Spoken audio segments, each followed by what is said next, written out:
DroneTalks is an online platform to spread ideas and to educate in the drone ecosystem. At DroneTalks, we discuss technology, regulatory, business and ecosystem topics openly with industry leaders to enable and foster innovation for a better future.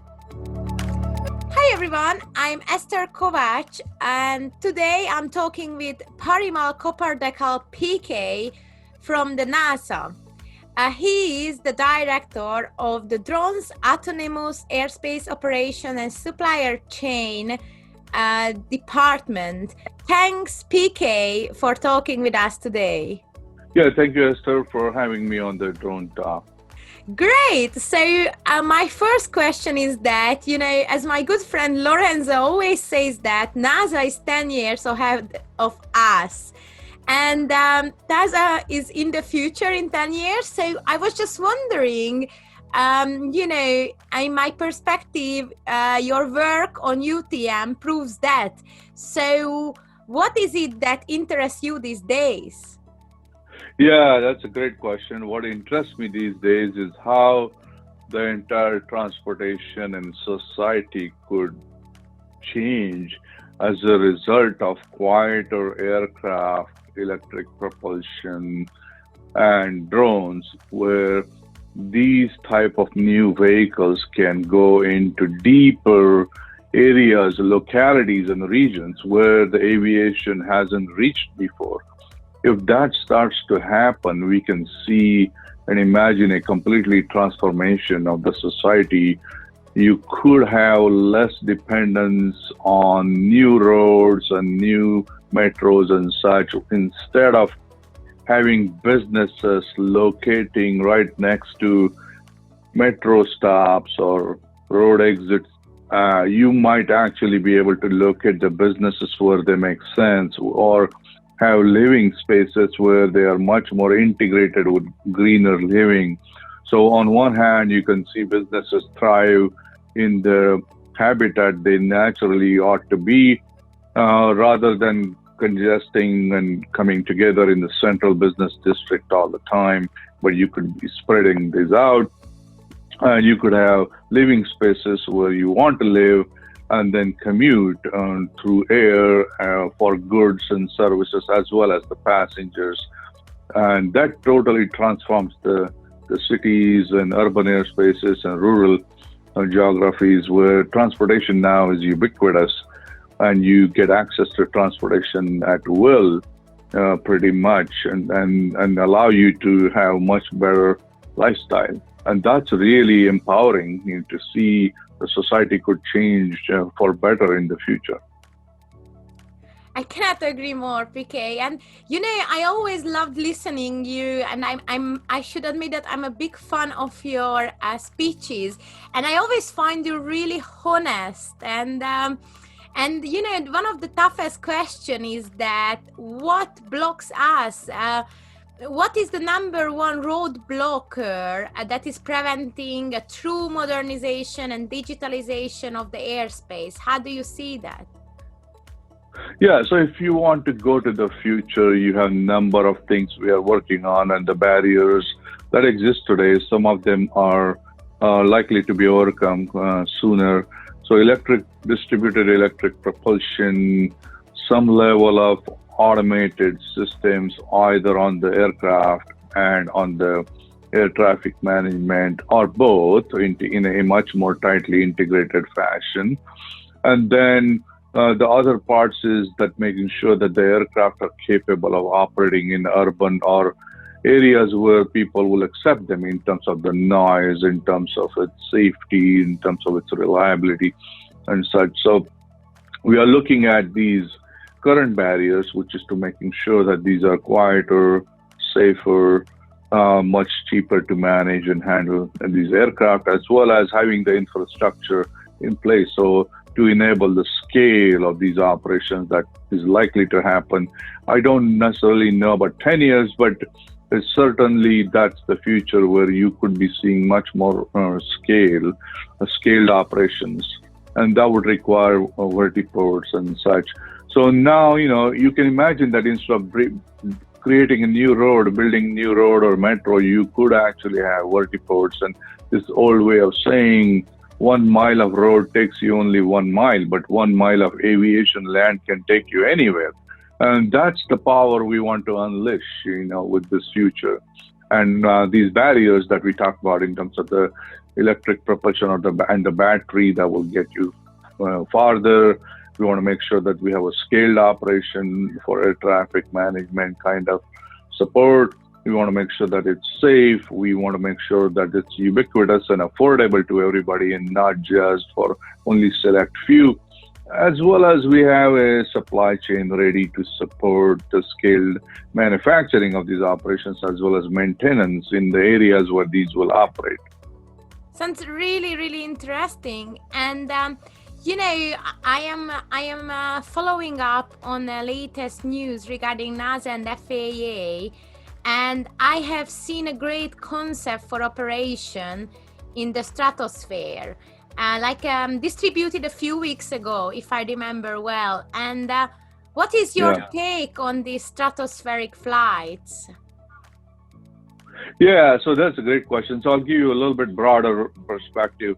So when we started the unmanned aircraft system, traffic management was 400 feet and below. But the essence of UTM is cooperative, digital, intent sharing, managed by exception, service-oriented architecture, and services possibly provided by third parties. Now, we would like to see that future basically cascade into all airspace over a long period of time. So how do you go about doing that? So first step was 400 feet and below, which is where the UTM for small drones started. The next step is 60,000 feet and below stratospheric, as you mentioned. The idea there is that we are getting new entrants, the balloons, possibly supersonic, hypersonic, and other unmanned aircraft system, long endurance drones. How do we manage them? And they are heterogeneous. There is no services primarily provided by any air navigation service provider. So we feel the UTM construct applies there. Again, the cooperative nature, the digital nature will facilitate support of these operations, and we would like to see that grow there. So that's where we are focused on as the second step. We are also looking at urban air mobility, expanding the UTM paradigm to the urban air mobility and slowly to the other places.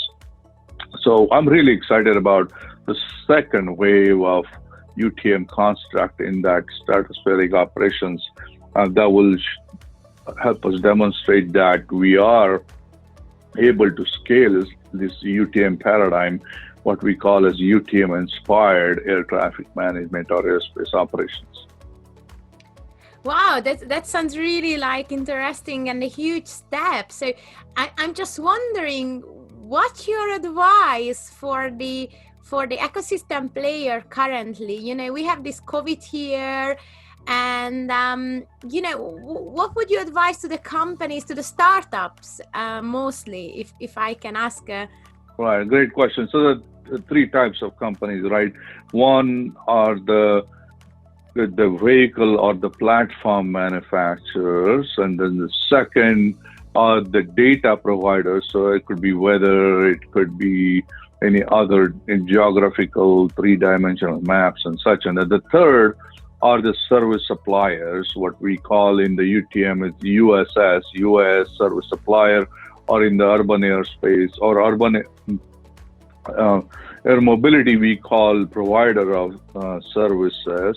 So these suppliers basically can offer services such as tracking and communication and navigation, flight planning, support towards strategic deconfliction, and coordinating with other operators to make sure that you are strategically deconflicted, many things like that. So each of these industry basically has huge potential in the future.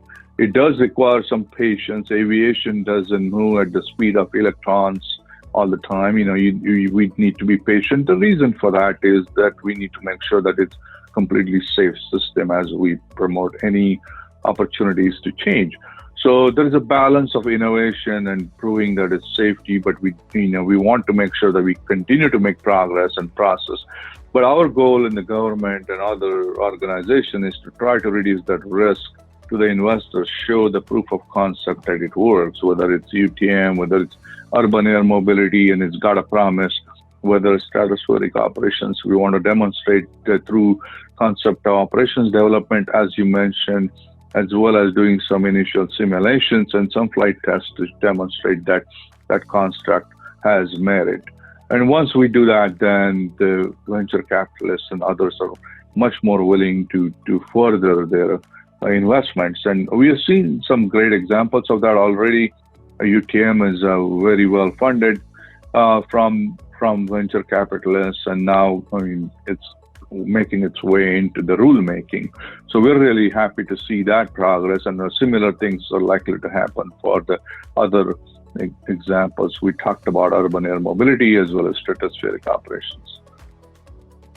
That's a fantastic advice, PK.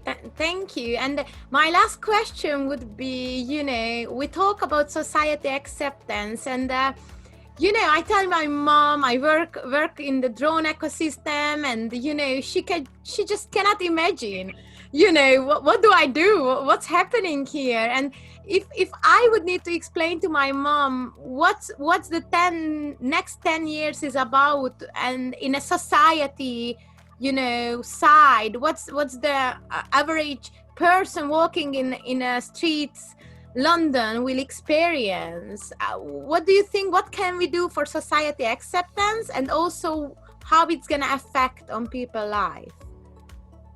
Yeah, I think people will get faster access to deliveries, faster and more reliable information from the skies.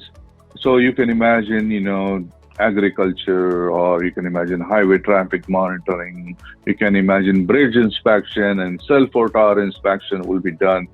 Those will reduce the total cost of operations for many industries. Drones will reduce that. It will get you deliveries in a faster manner without having to cause inconvenience to you, as well as it could change the way the distribution networks work, because now the drones could actually bring it to you much more elegantly. Then in the future, the urban air mobility, advanced air mobility also could change the way you live. You can live where you want to be and have access to transportation in a much more easier way than what happens today. So there are lots of ways it could change. The 10-year might be too ambitious, but I think and it's not going to happen in one shot. It will be incremental. Slowly, you will start to see applications of drones as well as advanced air mobility, starting at pockets of geographies and airspace, and then slowly kind of broaden its coverage and impact. So I see there is a great opportunity coming in all over the place. Aviation being a safety-conscious culture, we will probably do crawl, walk, run. So it will start in the low-risk areas first and migrate towards the high-risk areas, except for the 60,000 feet and up, which is basically all one homogeneous kind of place. So based on the geography, you will likely to see some nice changes coming up soon. It's hard to pin down the exact year because a lot of parts have to work together.